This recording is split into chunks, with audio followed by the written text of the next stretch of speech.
Tracey Meade was born on the 20th of March 1977 to Paul Petru and Kim Meade. By 1992, 14-year-old Tracey Meade resided in a home in a high-rise building located within the Warwick Estate in Paddington, adjacent to the neighbourhood known as Little Venice in the northwest of London. Often, Tracey, who was known as a, quote, sensible girl and extremely popular, would stay overnight with relatives in Kensal Rise in North Kensington. On Monday, January 20th, 1992, which marked the last day she was seen by acquaintances and family members, Tracey spent the entirety of the day at her grandmother's residence at 65 Lothrop Street in North Kensington. At 5:30 p.m, she escorted her younger sister, Tanya, back to her mother's apartment on the 6th floor. During her visit, she exhibited her usual demeanour and requested a bus fare from her mother for school the following day, despite her tendency to skip classes and spend time with friends in the city.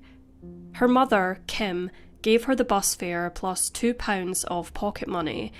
Tracey also mentioned that she intended to stay at her Aunt Jackie's place that night, but she failed to arrive. She was also reported as absent from school the following day. On the 22nd of January, Tracey's mother, Kim, went to the local police station to report her daughter as missing. Once 3 days had passed with no information regarding Tracey's whereabouts, Kim took matters into her own hands and made her own personal inquiries, questioning numerous people in and around the area about whether they had seen Tracey or had any ideas about what had happened to her. A witness reported observing Tracey at around 5 p.m. on the day her mother reported her as missing, engaged in a heated exchange with a, quote, tall and fair-haired boy wearing a white baseball cap beneath Halfpenny Steps Bridge near Harrow Road.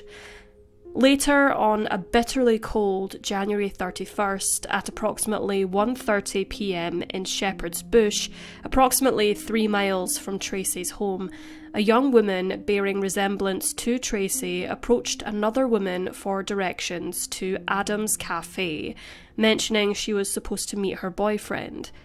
The woman directed her to Shepherd's Bush Market, where they went their separate ways. Around 4:30 p.m, 2 girls entered a cookie pie and eel shop, a cafe on Goldhawk Road.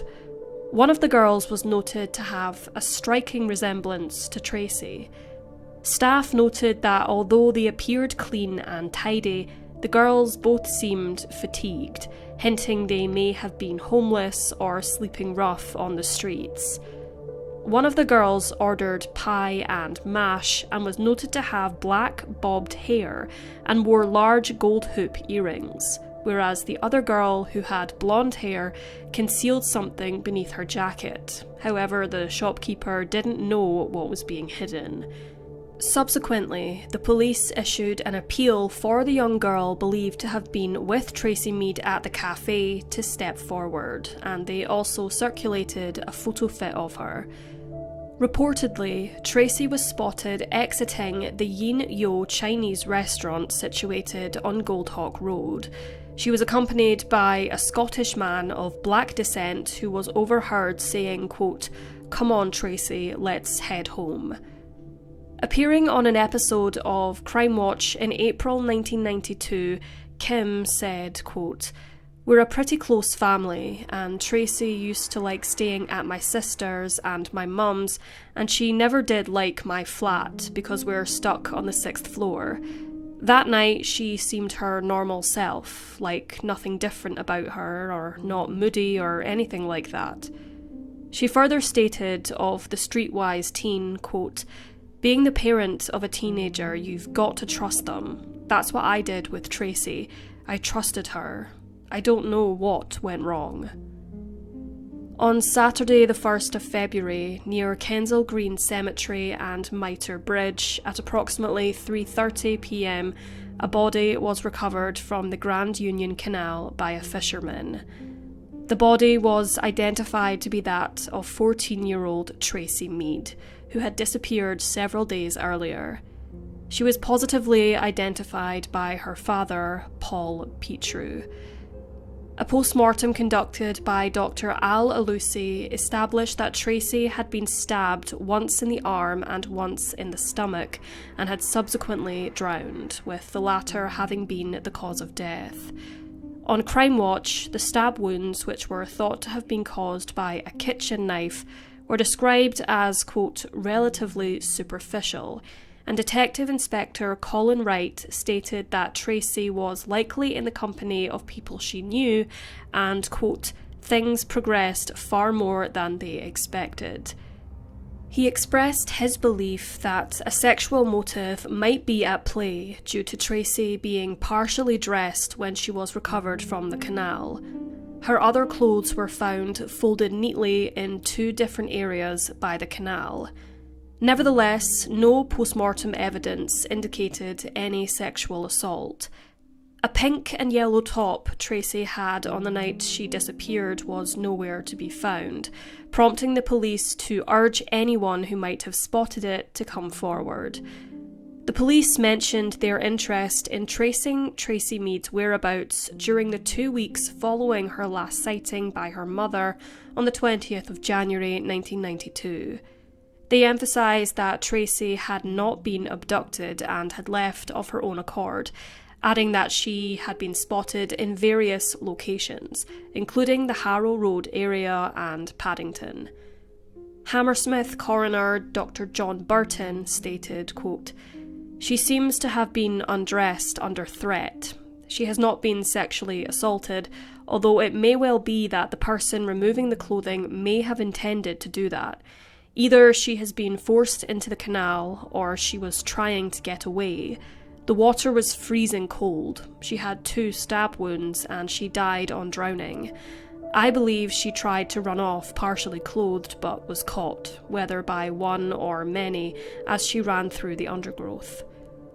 The coroner concluded the inquest into Tracey's death, and the outcome was recorded as a, quote, unlawful killing.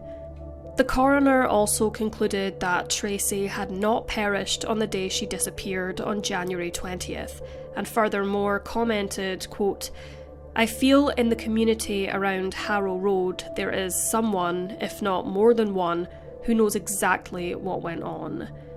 Paul Petru, Tracey's father, told the media that he was disappointed by the poor outcome of the Crime Watch appeal, with no further leads or clues to help in solving the case, despite detectives having also interviewed over 2,000 individuals. Paul said of his daughter's death, quote, "I have lost my little girl and I want to know why." Following the murder of Tracey Meade, the family suffered further devastating heartbreaks.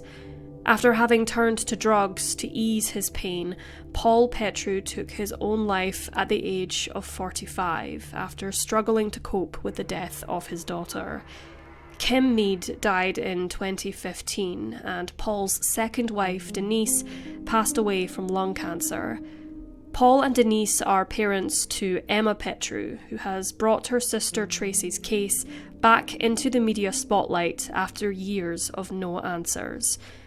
Emma, who was 11 years old when Tracey died, told The Sun online, quote, "Our life after Tracey's murder was horrendous."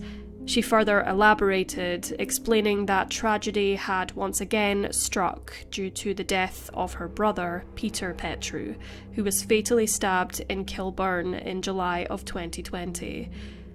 Her brother's killer was identified and convicted, with Emma stating, quote, "I just feel guilty that the person responsible for Peter's death was found, while Tracey seems to have been forgotten." She also said, quote, "I just feel guilty for Tracey because she can't rest in peace, and neither can my dad, mum, Nan, and everyone else who knew her." The case remains unresolved, despite advancements in forensic technology yielding no conclusive outcomes. Although police attention seems to have diminished over time, the haunting remnants of Tracey's murder continue to torment her family. 3 decades have passed and her killer continues to walk the streets freely.